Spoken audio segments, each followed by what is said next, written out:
Et puis, nous l'avons vécu en direct sur CNews et je l'explique aussi pour nos amis d'Europe 1. Le conclave a officiellement débuté au Vatican. Les 133 cardinaux électeurs sont en ce moment même réunis dans la chapelle Sixtine. Ils ont chacun prêté serment de garder le secret du vote. Ils sont en charge, vous le savez, d'élire dans le plus grand secret le successeur du pape François. Tous les regards sont désormais tournés vers la fameuse cheminée sur le toit de la chapelle. On va tout de suite rejoindre sur la place Saint-Pierre du Vatican la correspondante d'Europe 1, l'envoyée spéciale d'Europe 1, même Louise Salé. Bonsoir Louise. Ça y est, le conclave a commencé. Les portes de la chapelle Sixtine se sont refermées.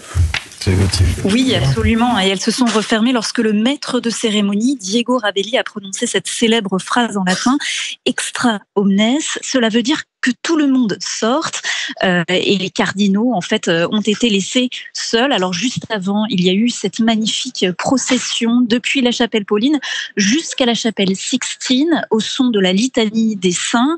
Les cardinaux ont défilé lentement, vêtus de leurs habits liturgiques rouges. Ils avaient leur barrette, ce chapeau de forme carrée, leur rocher, une robe blanche ornée de dentelle et leur mazette, cette petite cape rouge.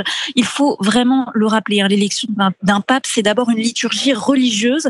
Les cardinaux invoquent l'Esprit Saint qui doit guider leur choix et pour cela, ils ont d'ailleurs chanté le Veni Creator.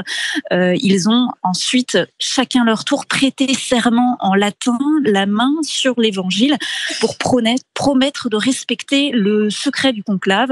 Cette prière était donc extrêmement solennelle. Elle s'est déroulée dans le plus somptueux des décors, dans la chapelle Sixtine, sous la fresque de Michel-Ange. Merci beaucoup Louise Salé, en direct de Rome. Première fumée, Éric Revel, peut-être noire, peut-être blanche, ce soir à 19h30. Oui. Ça va vite, il y a des votes tous les jours, deux fois le matin, deux fois le soir. Le soir. Alors les vaticanistes nous promettent peut-être une élection assez rapide. Alors on dit vendredi, on verra, mais moi je suis quand même frappé par le moment de recueillement, d'espérance, d'attente. Je le disais tout à l'heure, mais je le répète parce que je suis frappé par ça. On est dans un siècle où tout va extrêmement vite, les réseaux sociaux, etc. Et puis on a là des gens qui incarnent des traditions depuis des siècles, et qui en fait referment une porte pour, en leur âme et conscience, comme disait Véronique tout à l'heure, vont désigner le nouveau Saint-Père. Et je trouve qu'au moment où l'homme est complètement perdu, vous voyez, l'intelligence artificielle, le transhumanisme,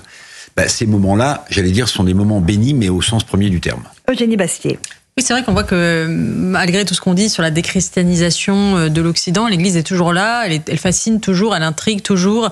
Le mystère est entier et je crois que c'est le fait que l'Église soit toujours debout et qu'elle attire encore autant les regards est en soi déjà un petit miracle. Et Alexandre Devecchio, il y a aussi ce sens de la mise en scène du Vatican. Là, les caméras étaient conviées jusqu'au dernier moment où les portes de la chapelle Sixtine se sont fermées. C'est aussi un nouveau mode de communication.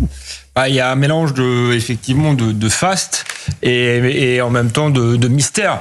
Parce que le mystère, paradoxalement, je dirais, fascine peut-être. Et c'est peut-être d'ailleurs ce qui manque aux hommes politiques contemporains, c'est qu'ils ont perdu peut-être le sens de la grandeur et en même temps aussi du mystère. Ils communiquent en permanence, ils sont sur TikTok, sur les réseaux sociaux, et du coup, leur parole perd finalement beaucoup de poids et de gravité. Donc ce moment était un moment extrêmement solennel pour vous. Oui, tout à fait. Il y a un rituel, je dirais, qui impressionne même ceux qui sont pas catholiques. Ça donne au futur pape, quel qu'il soit, quel que soit son charisme, finalement une force, une légitimité que n'ont pas les autres chefs d'État. Édouard Tétrault est avec nous. Bonsoir Édouard, cette cérémonie de le conclave a commencé. Bonsoir Laurence. Alors je vais faire le monsieur chiffre et voilà. 20 millions de dollars. 20 millions de dollars, c'est le montant qui a été parié pour et imaginez le prochain pape parmi les bookmaker. 20 millions de dollars, c'est 50 fois plus qu'en 2013. Et alors, pour être un peu plus sérieux, on aimerait que ce soit un produit pour la quête, pour le Vatican, parce que figurez-vous que le Vatican est probablement bientôt ruiné. Pourquoi ? Parce que un des grands donateurs, une des grandes poches en fait des finances du Vatican, ce sont les Américains, les catholiques américains, et qui se sont fait, notamment les milliardaires catholiques américains, se sont fait de plus en plus absents ces derniers temps. On a vrai sujet, notamment pour les œuvres du pape qui financent, on va parler de la Syrie tout à l'heure, qui financent les œuvres sur place, et là il y a un tarissement qui devient, donc n'hésitons pas à mettre cet argent ou d'autres vers les bonnes œuvres du Vatican. Il y a notamment le denier Saint-Pierre qui s'est effondré, je crois que ça a été divisé par 2, et il y avait une idée qui circulait à la fin du pontificat de François, et vous allez voir, ça nous renvoie à une situation d'un état normal, c'était de lancer une sorte de grand emprunt, de dons, auprès des 1,4 milliard de croyants dans le monde, en leur disant donnez ce que vous pouvez pour renflouer un peu l'Église. Donc Édouard a tout à fait raison. C'est une sorte de denier du culte à l'échelle planétaire que certains vaticanistes avaient imaginé à la fin du pontificat de François. Gauthier Lebret nous a rejoint aussi. Bonsoir. Bonsoir Laurence. Non, c'est une cérémonie absolument somptueuse. Édouard est dans les chiffres, moi je suis dans la politique. Donc ce qui m'intéresse aussi, c'est ces tractations. Parce que ça reste très politique, un conclave. Et d'ailleurs, on a vu les audiences du film qui a été réalisé il y a quelques mois, qui est sorti il y a quelques mois, qui était aux Oscars, le film Conclave. Les audiences explosaient après la mort du pape. Et ce film, jusqu'à la fin, qui fait débat, qui est très woke, mais montre bien les tractations entre le clan réformiste et le clan conservateur. Et donc là, on se retrouve sur un clivage qu'on trouve sur toutes les scènes politiques nationales. Donc au fond, c'est comme toute élection dans chaque pays, il y a souvent 2 clans qui se font face, et à la fin, il y en a un qui triomphe. Ce qui est intéressant, c'est de souligner que François a remodelé considérablement le conclave en nommant une bonne part de cardinaux qui pensent comme lui, que le favori français, Monseigneur Aveline, archevêque de Marseille, est sur la ligne du pape François, très pro-migrant, et évidemment le pape François était venu à Marseille sur ces thématiques-là. Marseille, une des portes